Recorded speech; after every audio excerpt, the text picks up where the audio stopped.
Oh, yeah, the Well, lights, too. done. Hi. Excuse me. Hello, everyone. Is it live? very Oh, bright. hello. Hello. Hello.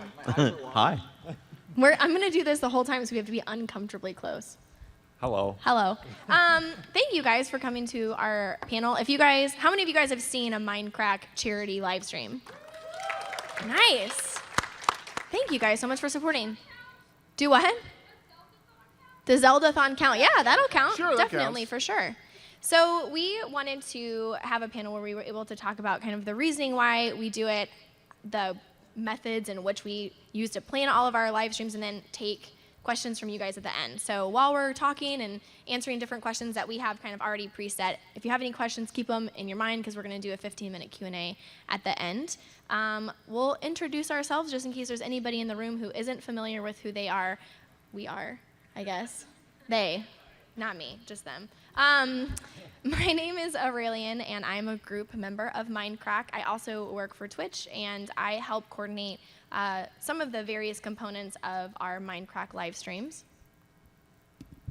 Indeed. My name is KurtJMac. I joined Mindcrack in early 2012, but before then I started Farlands or Bust, which is a charity for Child's Play charity that I've kept up, and then of course I've participated in the Mindcrack marathons.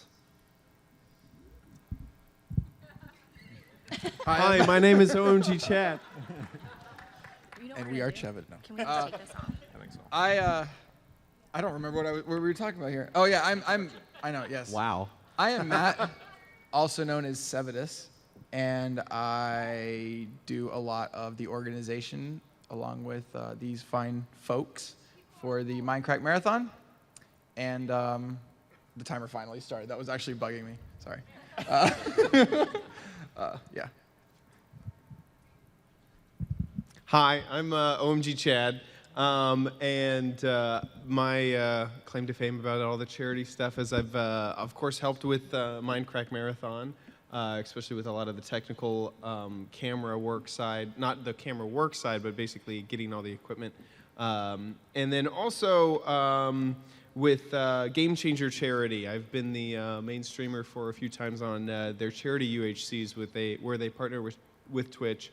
And I've had a great time working with Game Changer, going to hospitals and giving back to the community that way. So that's how I do charity. Hooray! Hi, I'm Packrad. I'm one of the other guys here. I've just done the stuff with the Mindcrack marathons and gone with them for all the trips for that, including the trip down for Extra Life to Florida last year. Earlier this year, yeah. It was at some point. Yeah, we had, yeah. And just have a lot of fun giving back to the kids for stuff like that. Hello, I am Jason, also known as Good, and I'm the guy that started Mindcrack, and Extra Life is the main charity I've helped raise money for through the marathons, which originally was suggested by Aurelian, our first marathon. But when we also did a really big marathon, for one of Kurt's Flavathons for Child's Play, and I've also helped with Chad for the Game Changer. So really, just all the children-based charities, help with organization and everything that we can do to bring everyone together to raise money.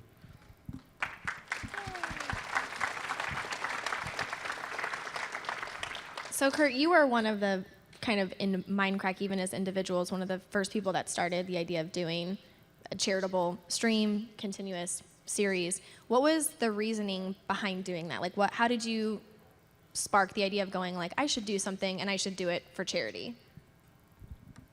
Well, when I started Farlands or Bust as a journey, it started to gain some followers, and I just felt, I don't know if it was my character or what, that I could use this attention for a good cause, for charity. And the reason I started playing Minecraft to begin with was in part thanks to Penny Arcade. They made a couple comics. I learned about Minecraft, and from there I got hooked. Penny Arcade, who also do PAX, all the PAX conventions, they started a charity called Child's Play Charity.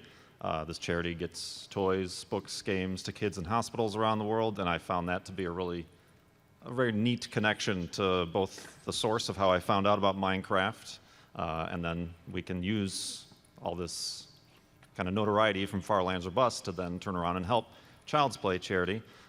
So very early on, I think it was episode 28 or 32 in the series, opened up very simply, just wanted to raise $820. Put up a website, farlandsorbust.com, put up they didn't even have their own widgets at the time, Child's Play. Had to put up a third-party chip-in widget, I think it was called. And we beat that in 5 days. We raised that $820 in 5 days. So that really sparked, I thought it'd be a little thing. It'd take a couple months to reach that goal, but in 5 days, all the fans that I had at the time raised that money. So each time I've kind of upped the ante of what we can raise, and it was $8,200. So far to now, we've raised over $375,000 for Child's Play charity,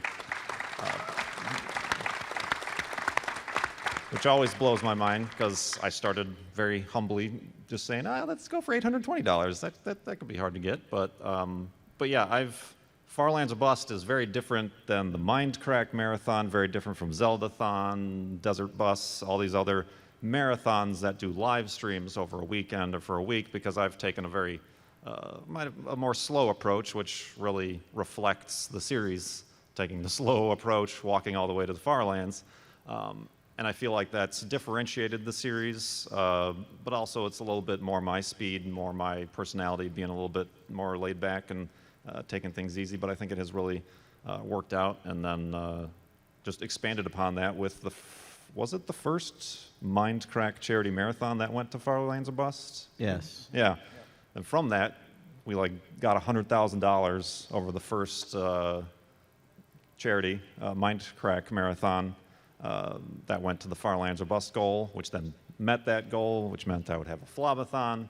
And it's really just expanded from there. And it's one of those things that, starting a little YouTube series, I'd never really done much charity work or volunteer work, even before then, even either locally or whatever. So it's really a whole community that you don't expect to see, or maybe the outside world doesn't expect to see, of the gaming community, which is also one of the reasons Penny Arcade started Child's Play charity, was to flip that kind of misconception that gamers are all hunkered down in their basements and self-centered, or raging over their video games, and actually turning around and giving back to the communities, to kids. And there's obviously Extra Life. There's so many charities that have now focused on gaming and the gaming community, and I'm really glad to be a part of that.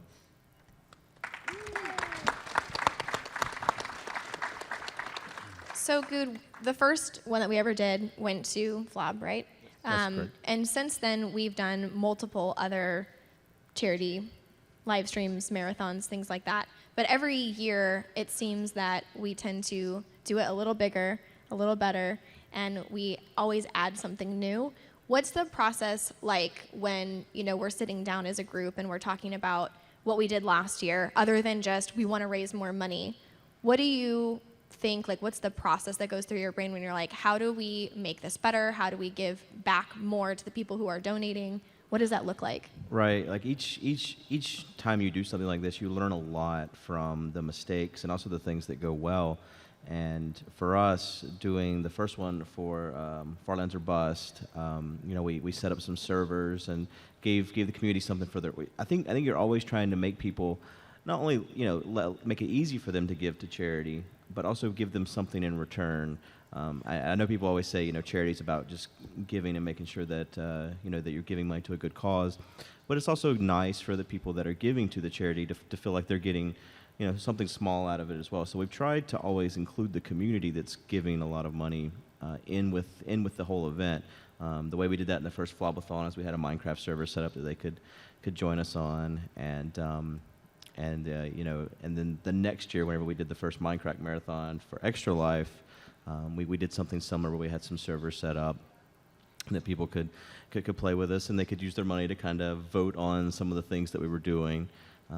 But when it comes down to the organization, we always kind of try to go back and look at what worked, what didn't work, and we went really crazy with it last year, as you guys know, and got Microsoft involved, and they loaned us their loft in San Francisco, and we were able to fly in the majority of the group into San Francisco.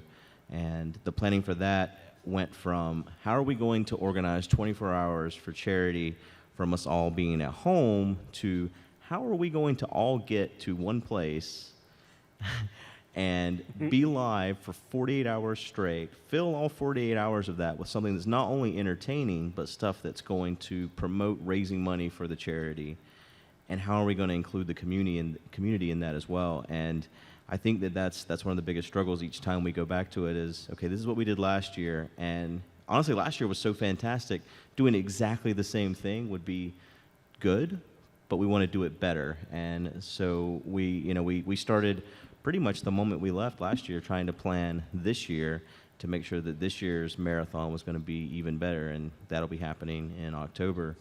And Microsoft once again has gave us the loft. We're going to have more of the group there, and we learned a lot by doing it last year, and we've been planning pretty much steadily since last year. We sent out a big Google Doc and let all the community that watched and donated and participated in their own way vote on what was good, what was bad, how could we improve, because even while we're there and it's happening, we're constantly having meetings like what's going well, what do we need to change, could we be doing better at any of these things, and yeah, planning for this one has been taking quite a bit of all of our time. Sevidus does a lot of work. Drew the camera. I feel like calling him a cameraman just doesn't fill it enough. DP. Yeah, no, Drew the Superman. Mm-hmm. You think Jeff's a hero. The real hero is Drew. Yeah, there he is, right there. He's holding the camera. Just look at him. Round of applause for him. Drew the camera crew. Drew the camera crew. He's a camera crew in one man. He does a fantastic job of making sure everything looks good for the people at home. And so yeah, we're just trying to always improve and spend every bit of trying not to be as efficient as possible in the planning process when it goes into making this the best stream possible. I feel like I had a good perspective on the question, which was like, what do you do? How do you sit down and figure it out? The very first meeting that we had about the first 48-hour live stream there in San Francisco, I remember Sevidus got on the call and he said, okay, how do we raise as much money as we can for kids? And that is the only motivation we have. And there were many ideas that were cut because they would cost too much, and the income or the donation amount income to how much it would cost to pull off was too great.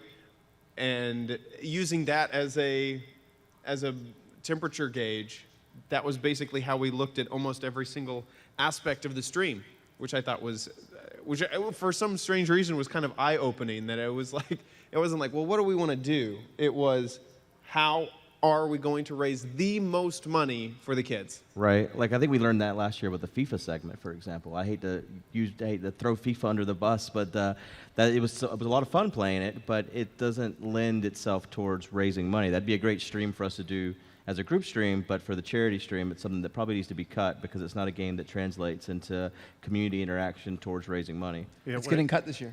I know it is. Yeah, when it comes down to it, we're really just entertainers who are just using our avenue to get money raised, and we got to, while we can do the entertainment aspect of it, we got to actually include the fundraising in there. And there's been a lot of games that we've had a list both for like what people found most entertaining and what kept them interested, as well as we've also looked at ones like, can we put something in here to say donate now? I mean, like the UHC is the most obvious one where you can get a lot of donations from that just to embarrass us more with various things you throw at us. But there's a lot of games where the game might be entertaining. There's not really a way to throw a donation in there, and it's all about picking the right game for the cause.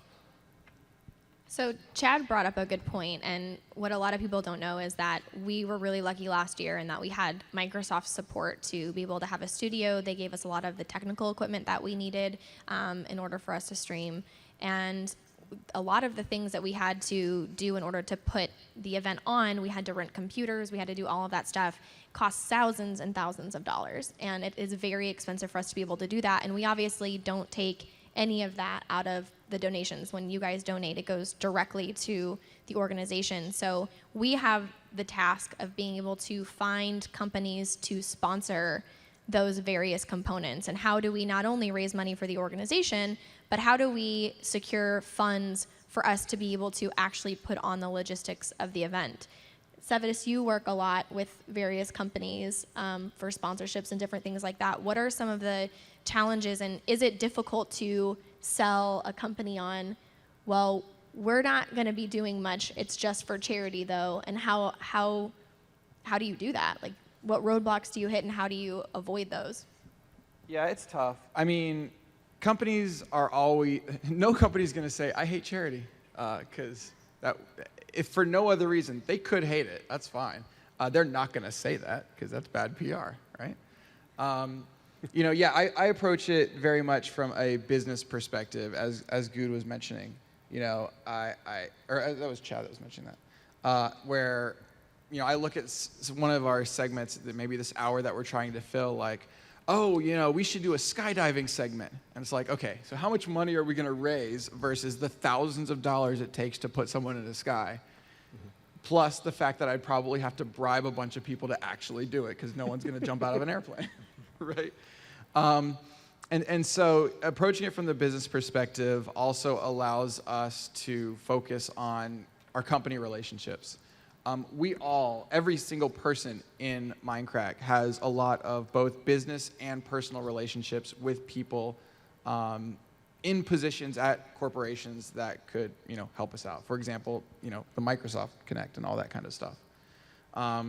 It's just a matter of us phrasing what we're doing in sort of the right light to get them to understand, okay, what we're doing here is not only is it beneficial to us, but a company wants to know how it's beneficial to them, right? And how having their name on the charity, whether it be on shirts that we're wearing or, whatever the case, this hour sponsored by blah, blah, blah, right? I don't want to give out any names because we're in this process right now for the one coming up. Sponsored by Sevidus' sunglasses. Yes, who made those? I can't read it. It's too bright up here. It's, I don't know, a spider or something. But yeah, we reach out. We have a ton of people on our contact list that we reach out to constantly. And I think a big part of this year, the difference is because we've done this a couple of times now, it's always in my head, at least. It's always in Good's head for sure, right? This daunting 48-hour task, and it's usually a painful thing in our heads, like, oh God, we got to do this again, and it's stressful and all that stuff. But because we know it's coming, back in January we were talking to people about it, because we would just have a meeting with somebody and then off to the side mention, okay, so we just made this awesome deal that makes money. Let's talk about charity now. And as we go through our negotiating process for actual business type stuff, when we throw in the charity stuff, it actually makes it a lot easier to work with companies once we know them, we've already been talking to them, and then it's like, hey, throw us a bone.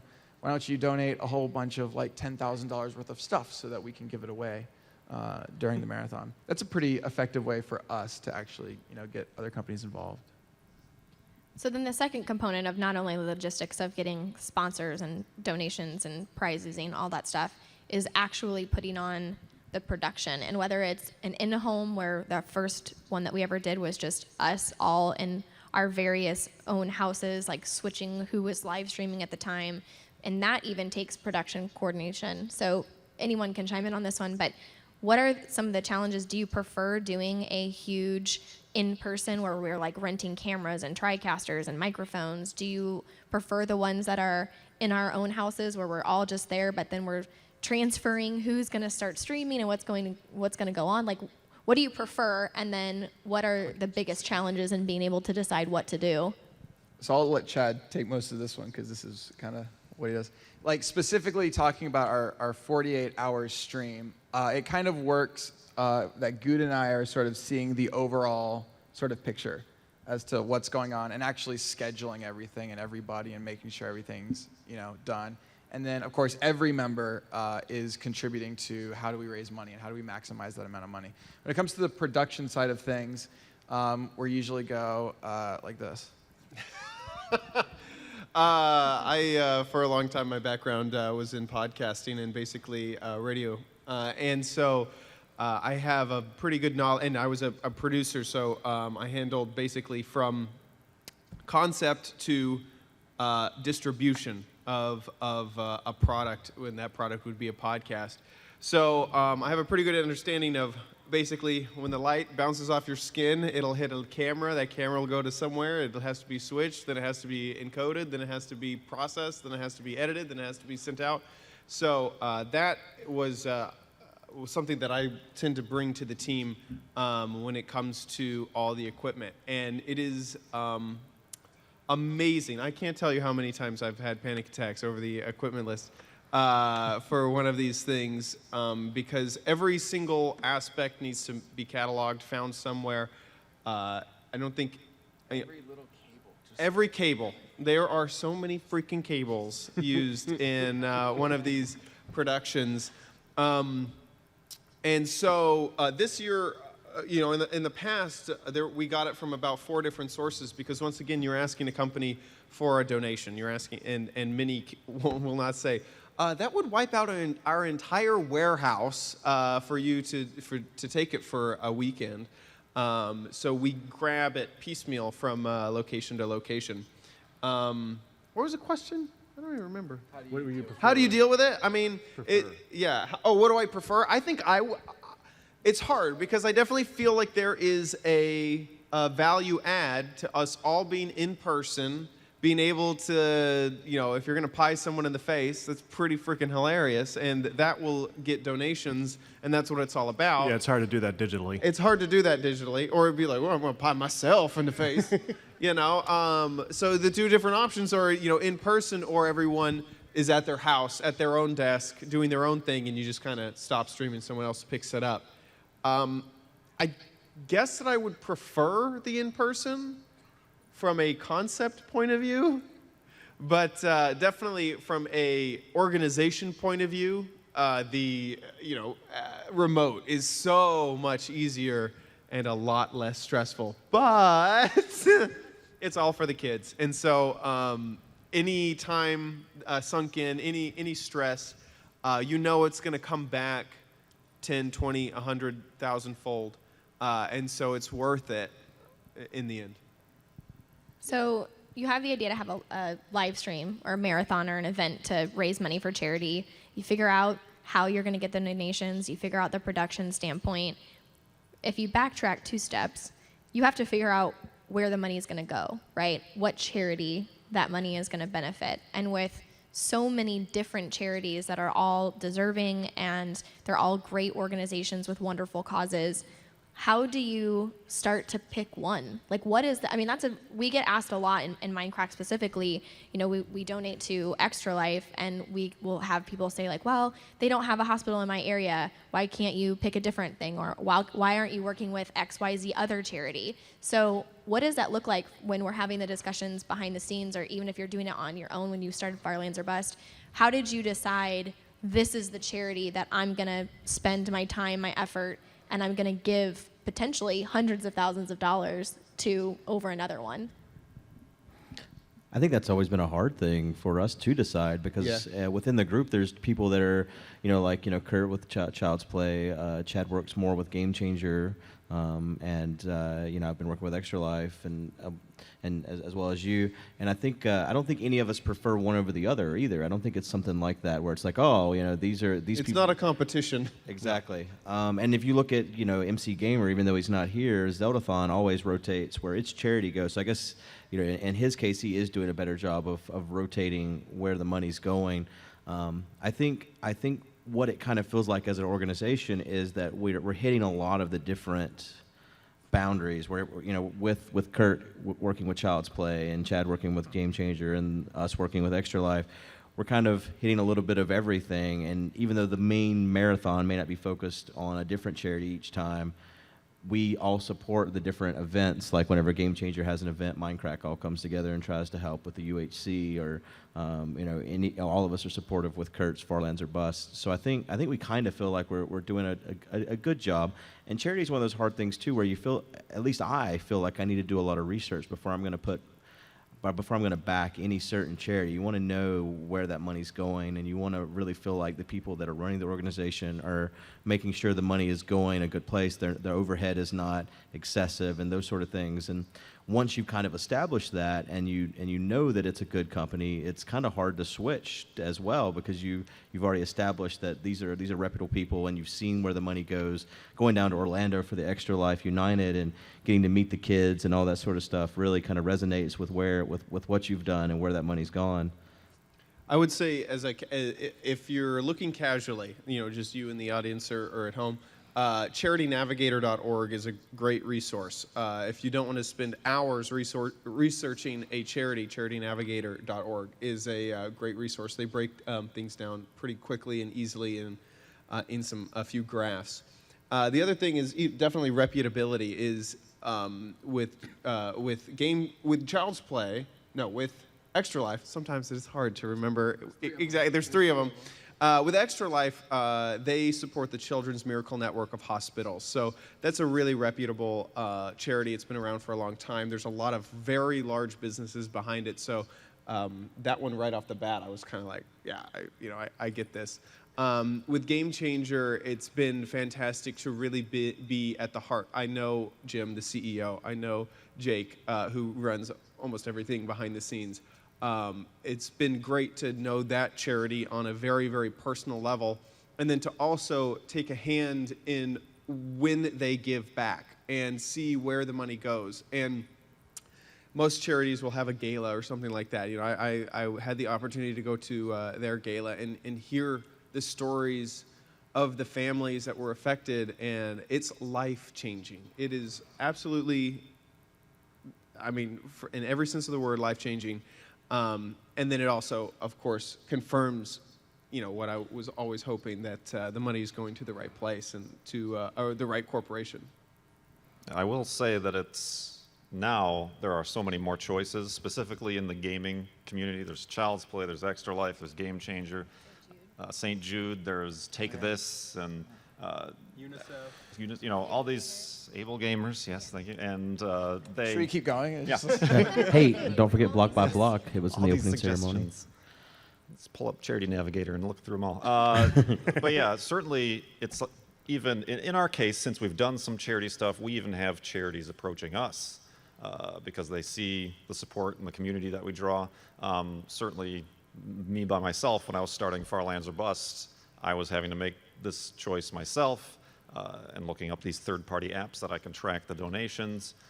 So certainly if anybody in the audience is considering either Minecraft charity or whatever fundraiser you might want to do, you certainly have a lot more to choose from.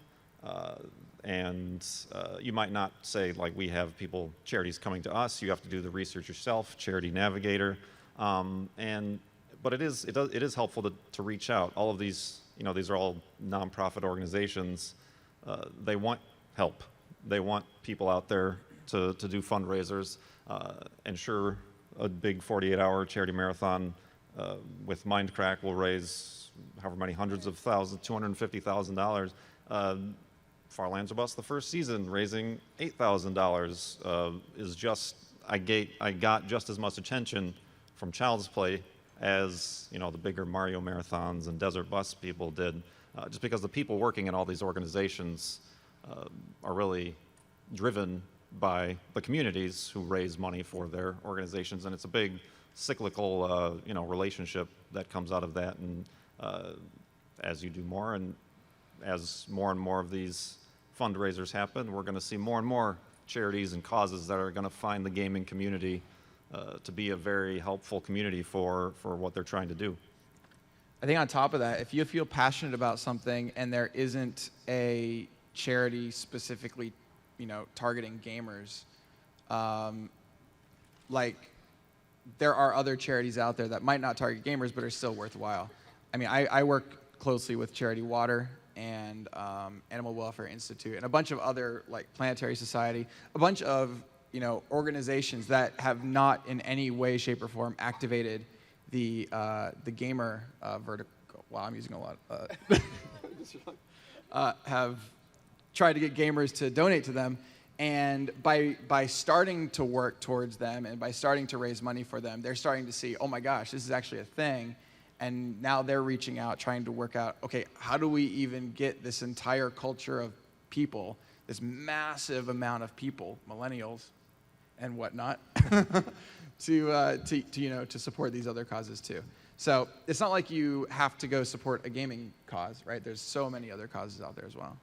I think one of the most interesting statistics from last year and working for Twitch, I get to see a lot of numbers and kind of geek out at data, but we were working on a year-end review, and one of the jobs that I have at Twitch is to kind of maintain our big key relationships with like St. Jude, with Extra Life, with Game Changer, and we pulled a report, and we have a person at Twitch who's dedicated to tracking our charitable events on Twitch, not just with the big ones, but across the website, and just on Twitch, and just with our broadcasters, the gaming community on Twitch raised over $16 million for charity in 1 year. One year alone, that was last year. And that number continues every year to almost double. So the year before that, it was like 8, I think, and the year before that, it was like 4. So like they were saying, the gaming space and gamers are looking for ways to give back to good organizations, and not just the ones that we work with, but there's plenty of them out there, animal charities and Doctors Without Borders and water and all of that good stuff. So it's definitely something that we look at. Somebody touched on something, I think it was Chad, about getting to like meet the kids, and while he was talking about that, I had this memory of Sevidus, actually. 2 years ago, we went to Extra Life, and Children's Miracle Network has a big event that they have where they bring in all. Yes. They have a big event that they put on for everybody to come and meet all of the miracle kids from Canada and from the United States. And so we got to go, a bunch of us from Mindcrack all got to go. And during this, they have a gaming competition where you're able to compete to win more money for your specific hospital, because we all support, Mindcrack is international and we all live in different states. So I support St. Louis and he supported Hawaii, and so he won the entire tournament. Do you want to tell the story, or do you want me to tell it? He won, and it was $80,000. It was $80,000, and the most that they had ever raised independently was like 10. About 10, yeah. 10. So he raised the amount of money for that hospital had ever most at one time raised $10,000, and here he is giving them a check for $80,000. That wasn't the story I thought you were going to tell. No, So. well, there's more to it. So part of him being able to do that was being able to deliver the check, and you also then got to gift the kid. Yeah. So especially even if you don't do that for a charity, right? Every charity will recognize, as Chad was saying, like, every tiny little contribution that you do. And so, yeah, we were there, and I had just had breakfast with the family from Hawaii, and I was living in Hawaii at the time, so that's why I support Kapiolani. And I clearly remember the kid basically talking about how awesome it was that I got to play video games, right? He's like, oh my God, you get to play video games. And then he straight up just asked me, do you have a PlayStation 4? And I was like, yeah, I got that. What's up? And he was just like, oh, Dad, he's got a PS4. And it, turns out that the kid was never able to get a PS4 because, his parents told him, no, your medical bills are too high and all that kind of thing. Yeah. I'll tell it. So Sevidus, we worked with PlayStation that year, and Sevidus got to gift the kid a PlayStation 4, and his family had never been able to afford it because they had medical bills that they couldn't pay for. And so, oh man, now I'm gonna get it. So he wasn't, a lot of the times when we're able to give back and we're able to see what we're doing, there's a person that we're affecting, and this kid, to him, money, giving a check to $80,000 doesn't really do much for him, but we were able to get a sponsor, PlayStation, to give the kid a PlayStation 4 and games, and the kid was like, this is the best day ever. This kid has gone through cancer, this kid has done all this stuff, and Sevidus got to give him a PlayStation 4, and the kid was like, it was like the best thing. It was just like a family waterfall. Everyone's just crying, and I got him. It was funny because afterwards I got a message from the charity, and they were like, Severus lost it, and it was like so emotional. I don't lose it either. He doesn't. No. I do not lose it. No. Clearly. So knowing that that was kind of one of the most impactful moments for us and continues to drive us forward, do you guys all also have other stories of being Yeah. able to be impacted personally by the stuff that we've done? Just to drive the point home, to put you in the mindset of what a family has to go through whenever there's a life-threatening illness, is of course you worry about money, of course you worry about the health of your child or family member, but also you spend weeks in a hospital, and hospitals are not happy places. It's very hard to get out of the oppression of the hospital, out of the routine of every day getting checked, every day talking to your nurse, every day talking to your doctor, trying to get updated. There's many procedures that, of course, are not done anywhere else. Just one of them. Anytime you leave a room, you have to get a hand sanitizer squirt and rub it on your hands. It's just like not a very homely place. And it's very hard to kind of escape that situation. And so, once again, just to drive that point home, is if for many parents, making their child smile is a miracle in itself in that situation. So, making a child happy for a week is unattainable normally in those situations. And that's one of the things that I definitely know with Child's Play. They go in and they give games and distractions basically from that type of environment to children. And it is hard to quantify when we're sitting in such a fantastic auditorium with our friends how big of a difference something like that makes to a child with a life-threatening illness. Yeah. I mean, I think Chad and Severus really summed it up. I think Chad and Severus really summed it up. I mean, like Chad said, or like you mentioned, going down to Orlando and getting to meet all the champions from all the different hospitals. You get to really spend a whole week with all the kids that, well, not all the kids, just the champions themselves, and they represent the hospitals.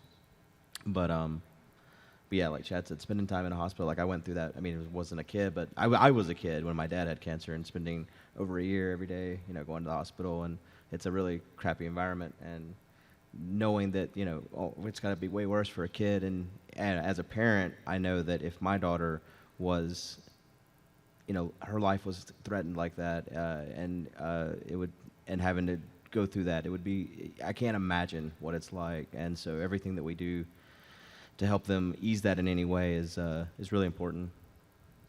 I think, too, one of the interesting things about the charity work that we do is, for me personally, it hit home this year when, we go to these places and we meet these kids, and, Good and I are parents. And so for us, it's like, wow, that could be my kid, right? And it always is, you're always kind of detached from it still, though, because it's not someone that and it could be. And this year, I was on Facebook, and a high school friend of mine reached out to me, and a girl that I've known for a decade plus, and she was like, hey, my daughter is the champion for Extra Life this year at our hospital. Yeah. And so I was like, oh my gosh, like, she's gonna be at the Extra Life event with me, and it's somebody that I knew, and it just hit home for me that, like, what we do affects people that we don't know, and it affects people that we do know. And it's just kind of one of those things that keeps us, moving forward and being able to do that. Do you guys have any plans or anything that you would like to do going forward in the future with charities? Any charity you want to work with, or any goal, raise $1 million? Like, do you have any set things in mind that you really want to accomplish? Yeah, I think we have goals obviously for our marathons, and I think we are approaching being able to have $1 million for all time Mindcrack goal. You mean for of all events? Of all the marathons, all our marathons. Yeah, we're really close to that. I think. Yeah, I think after this marathon, we'll have over $1 million total. We gotta do the math. Yeah. If we break $1 million this marathon, oh man, we got to do something. I think when you go into each Special. marathon, you wanna do it even better. I mean, any amount of money is fantastic, but you want to see it grow every year, I think, and just feel like you're doing the best you can, and the community's coming together again and again. It's also just our competitiveness. Yeah, there's Like, a geez, bit of we just that. wanna As beat what we gamers, you're did. always going to be competitive, right? Yeah, we just want to beat what we did last year. Right. Like, period. That's how it is. Yeah, we're going to take questions too in just a minute. So if you guys want to start lining up, we're going to take some questions. That being said, last year we raised $250,000. 210, was it? Was it 210? Yeah. 208, So 210, it's something like that. 200,000 in 48 hours. And the year before that, was it 100? 100,000, It was right. 100,000 in 24. So we effectively doubled it. Do you guys have a set goal for this year of what you want to do? Can you announce that? Can you I say have an it? internal goal. I don't know that we've announced an external We goal haven't yet. announced an external goal. We've had several meetings with Extra Life, in the last few months and stuff. But I think we're hoping to 300,000 or more, because again, you always want to go higher. I'd love to be like 500,000. We didn't discuss that your that. We internal didn't. goal? Yeah, we did not discuss that number. I'm just gonna throw that out there. Yeah, no, and That's yeah, good. so yeah, don't, yeah. I mean, let's just say 10 million. No. Someone's a millionaire out there that wants to help us out. No, it will be way like last year was great, and this is just going to be amazing this year, I think. Yeah, I think we're doing a lot of things way better, and every year we learn. And yeah, before long we'll be raising 10 million in 7 hours. Really. Hi. Hi. I had two questions. One of them was, what's happening with the Mindcrack vanilla survival world? And It's not raising will there be a money new- for charity, so we're probably not going to talk about it much. What's your other question? Never mind. Thank you. Hi, Hi. I'm Andrew. So I would love to donate like a couple hundos at your next marathon, but as Do a it. college student, I don't really have much money. So what are some things that I can do for, I guess, free? Share help the them stream, definitely. One of the best things that people can do is, even if you can't donate even $1 or $100, right? Any amount helps, right? But even if you can't, you can still be super valuable watching the stream itself, tweeting it, sharing it, promoting it, telling your friends about it, telling your family about it, making it an event where you sit down with your friends or your family for that weekend and go, we're all going to be a part of this experience, is still very valuable. The thing, logistically, we look at sponsors and they want to know how many people watch the stream. So that helps. Just watching it helps us. Being able to show that we have the power to impact a number of people helps us gain sponsors. So anything that you do related to the stream helps. There's no way that you don't feel bad just watching, because even that helps us. I think a lot of people underestimate the power of the one view, and it's a pretty powerful thing. When we're on, we broadcast this on Twitch and whatnot, one view can make the difference between whether the broadcast is on the first row or on the second row. And that right there, the conversion rate of clicks is an insanely different number, right? So even just one view on there or one hashtag on social media to where that hashtag gets bumped up a spot, right? Just the power of one view or one tweet is immense in the grand scheme of things. Sorry, one more question. So Chad, you mentioned a few things that you had to cut off because it cost too much money. So what are a couple things that you, huge things that you had to cut off? I think. Equipment a lot of the Okay, times. yeah, I know Sevenus was the one who said no to them. So what were they? Yeah, I can't remember. There's just some things that we thought about doing, but it's like, wow, that costs that much? Yeah.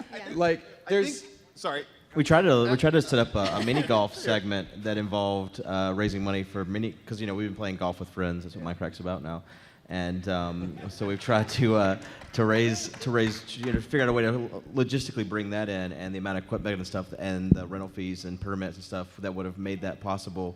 It would make more sense to do something in the space instead of trying to leave the space and do it. That's one example. I think there's also some people. I think we wanted a a waxer, like someone to come and wax. Yeah, so we had thought about having a professional. I was really good at that, by the way. Yeah. You don't need a professional professional. Brazilian waxer. to Yeah, come in yeah, and, like, exactly. you Put up know, a like, curtain. Let's go. And yeah, no. Or like maybe like I think I had suggested tattoos at some point. Yeah, and I mean, we're most of the things like- that I say no to end up still being in there, just in a different In a different in format. a way that's not We just costing cheese it. crazy amounts of money. Right. And as far as I'm concerned, it's still incredibly entertaining. You know, do we give a little taste of this year's kind of No. thing? Okay. No. It's all No. a surprise. Yeah, it's hard to remember now. you know. If we donate, if we get $1,000 in the next Taste. 10 minutes, then we'll tell I'm everyone. getting a little taste. There's a taste. Taste. That might be a theme. A little Context taste. clues. Taste in this one. of something. Even stuff like equipment, though, can be really expensive. Like renting That's true. renting TriCasters can cost thousands of dollars, which That's can true. significantly improve the quality of what we do and how the live streams are done. And so sometimes it's not even like a segment that we wanted to do. It's equipment where if we can't get it through like a friend who can lend it or a production studio In is willing fact, to I give think it to that us. may have been the main discussion point when Yeah. Severus was like, "Oh, it's too expensive." Was either what type of cameras we were going to rent, if it was smarter to. A great example of that, and Drew has fond memories of this, is the camera choice. We could either go with actual camcorders, which Right. were expensive, or we could go with DSLRs that, because of some silly tax regulation or something, they turn off after 30 minutes. And Yes. so We had to go for by that and entire marathon, make sure to touch the every 30 camera. minutes we had to like touch the dial to make sure it didn't turn off or some, Right. And it some did weird at some thing. points, yeah. And Right. yeah, it would just turn off, and the stream would freak out. Oh crap, we forgot to do that again. And Exactly. that was a Forgot nightmare. about that. That was a complete nightmare. But that was one of those cases where that Where was we could get probably a $6,000 or DSLR from a friend $7,000. for Yeah. free, Yeah. or we could get actual Blackmagic Cinema 4D cameras for a lot of money, which we didn't do. Yep. Okay, Thank you. Hi. Hi.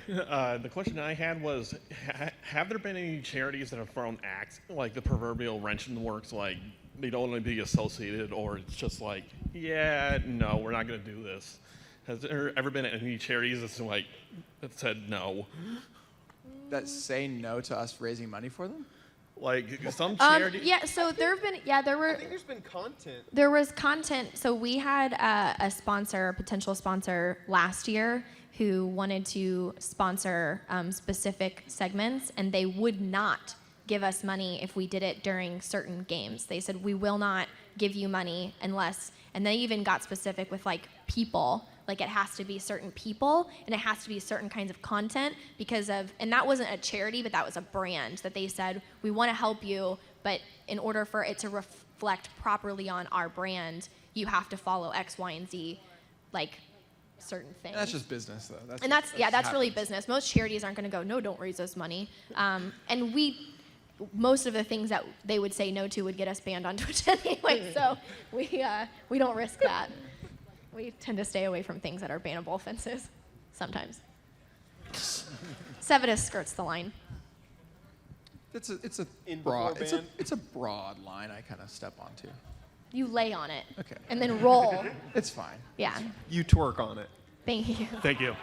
He does twerk every now and then. Hi. I work for an organization that might be able to help with you. So who do we contact? Good. Yeah, you can get with me after. Okay. Yeah. Perfect. Thank you. Awesome. Thank you. Hi.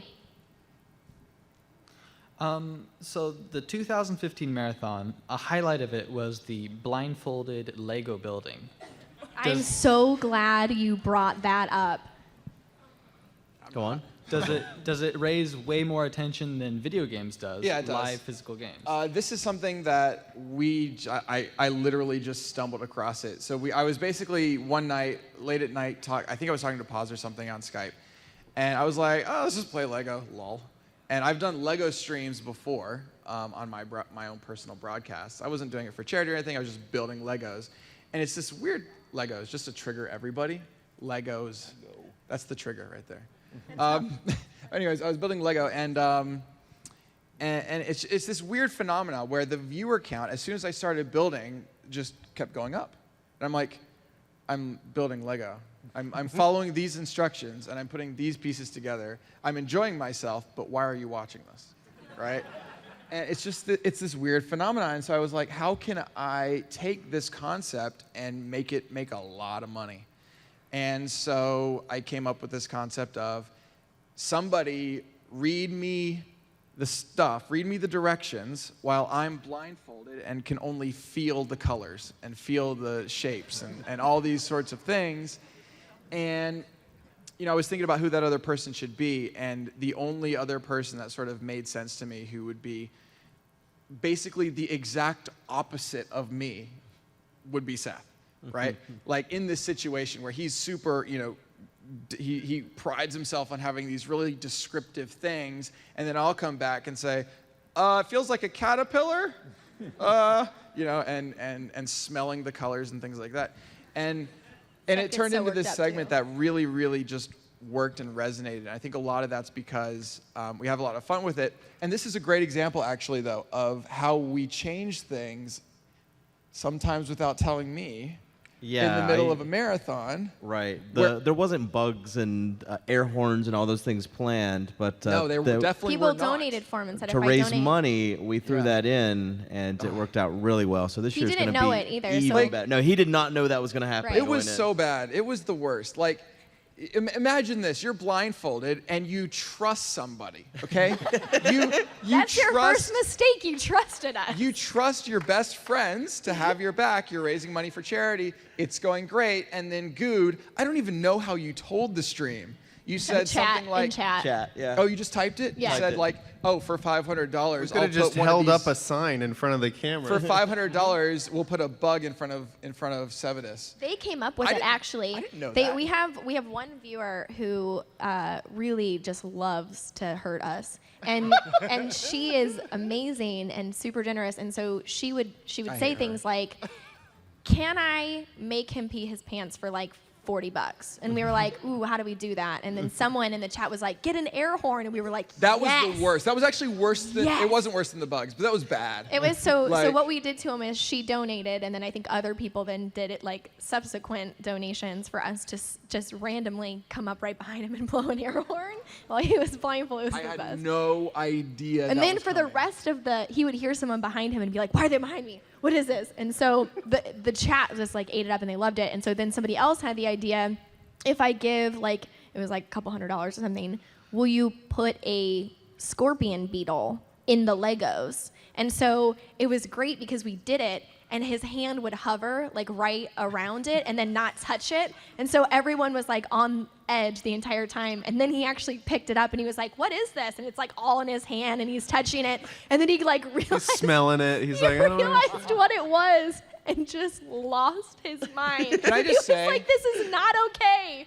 He got up and like left. It was so good. Like, here's the was so thing. good. I'm willing to do a lot of things for entertainment, so I was willing to do it. But that was the closest in my entire life I've ever come to feeling like I was being legitimately tortured. like it was my heart. If we had a heart meter on me, then it was bad. I was stressed out. It was the most hellacious experience I've ever had raising money for anything, including myself. But I it was also worth just it. remembered that you didn't actually have a blindfold on. Oh yeah, Oh, he I was had wearing Underwear. Chad's underwear. You had He had my underwear underwear on his on your head. head. Yeah, I was wearing your underwear on my head. But this was also the same person who, so when we set goals for different things and different people will volunteer, and some of us have like hard lines. We're like, we're not doing that. And so one of the things I would have was, said no, by the way. well, so one of the things was, will you eat a bug? And I was like, nah, I don't eat bugs. And everyone else was like, I'll do it for $500. And I was like, I value my stomach contents way too much to want to do that. And so I think it was Good on stream that like pressured me, and he was like, everybody's got a price. And so I was like, fine, $5,000 by the same person in the next hour, and I'll do it. Because I thought no one's going to do it. Not 2 minutes later, $5,000 donation. I was like, mother. This is for the kids, man. And so then I had also then looked at Good and I was like, but I'm only going to do it if you do it. And he was like, yeah, sure. So then Good and I both cried. I almost Good threw up. freaked That was out. the worst. Was it the thing. ants? It was But the we hadn't ants. even. Yes. No, I did ants. She had the ants, and I had the and he pupae did or something whatever. else. But Yeah. that stuff, like, it's not stuff that you think of happening until you're there, and then someone's like, oh well. It's fine. Don't worry about it. We will have bugs again Yeah. this year. Do you remember I'm the not doing habanero? Oh, I didn't do that either. You had to eat the pepper, The didn't you? peppers too. Yeah, that was like a last. Oh, that was like minute. right at the start of the stream, and it about Yeah, right. destroyed And then I was you. just out. I had eaten a habanero, just out. Like, couldn't, not were functional for the next, like, 3 hours because of that thing. Yeah, that was bad for you. That was really bad. But then there's also stuff that like we want people to donate for really bad. So like another YouTuber had come into the event, and I was like, I just really want to pie you in the face. And so I think we were in like a discount that hour. That's like if it was like buy one get one free. And so we were like, just somebody donate. So him and I pied each other simultaneously. I was almost going to donate like the $100 out of my own pocket because I wanted to do it so bad. It's good. we got way off track there. Sorry. Hello. Hi, I have, well, the highlight was one of the blind Lego building, and I think another one of the highlights was when you played, and you and Ollie and Goo do not want me to bring this up, but when you played FNAF in the dark late at night. Oh no. That was just good, and like, my question is, was that profitable, as in, could you do that from charity? And also, if you would, I believe, if I'm remembering correctly, you said no air horns last year. Yeah. But like, if someone donated multi-$1,000s, would you actually allow them to air horn you? Yes. No one has a price. It's true. This year, I haven't told you. Oh, are you gonna tell her about the ideas I don't Extra Life think. had? Do we tell her? We can tell her this. This Oh, might be a wait, good okay. teaser. How do I get volunteered for things and Well- find out about it in front of hundreds of people? The same way No I got commitment. air horned in front of thousands of people. yeah, but I okay. am a delicate flower. And I'm not. No. That's karma. Yeah, for we you. should tell her. We should tell her right here, right now. All right, tell her. Because, well, this is the thing is, with all this pressure, you can't say no. I 100% can say no. I'm a boss. Go ahead, dude. For Go ahead, charity? Go ahead. Okay, wait, what is this? ahead. Hold on, what is this? So Mike at Extra Life wants to of course he does. do real life Five Nights at Freddy. And No. I have to do it? We want to build the 5-night set and put you in it. And do 5 nights for real. For the Do you kids. guys want me to do that? Yeah. Oh my god. You guys are terrible people. If you guys remember last year during the stream, what was the scary game I had to play? It wasn't Five Nights at Freddy's, was it? No, it was Five Nights. It was Five And you Nights. wouldn't let us turn off the lights. The lights had I to be did on. well because here's the thing. So we had shifts because it was 48 continuous hours. So we ran it in shifts where like some people would sleep while other people were awake, and that's how we were able to kind of stay sane because no one can stay awake for 48 hours in total. Like it just doesn't happen. Really? I clearly remember doing that. Okay, well, you're not a human, and you sold your soul. So anyway, so I was doing it while a majority of people had left to go to sleep. So there were only a couple people, so it was like really quiet anyways. So any move that someone made, you could like hear like that across the floor. It was great. And so I'm sitting there in the dark with all the lights on, and my first fear was, these jerks. all the dark with the lights on. What? You said I was sitting in the dark with all the lights on. I'm so scared now. So one of the things I was afraid of, because it was after his Lego building, is these jerks are gonna air horn me. And I every time they did it, I would turn around and be like, you better not have an air horn. You better not have it, because they wouldn't let me look at chat either. No. And I think I only managed to do it for like 15 minutes before I got so upset I was about to cry. And I was like, I just can't. I'm actually gonna have a heart attack and like just lose everything right now. It was for the kids. I don't think true story, I worked in a haunted house, and I used to only make them go walk me to my station when they could turn all the lights on. And I worked there. Like, that is how scared I am. I hate all of you. We'll I'll see do what it. happens this time.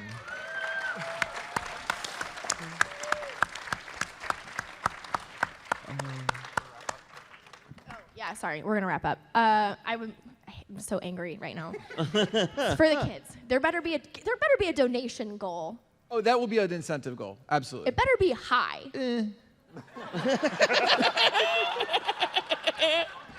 Wow! This is karma for me selling you out for the bug. Anyway, well, thank you we'll all. see where it lands. Thank you all so much for coming. Thank you all, everyone, anyone who's watched, donated, supported our streams, anyone who plans on doing it in the future. You can always check us out at minecrack.net. Check us out. MinecrackLP.com. Minecrack. Whatever. Don't send the wrong place. Google it.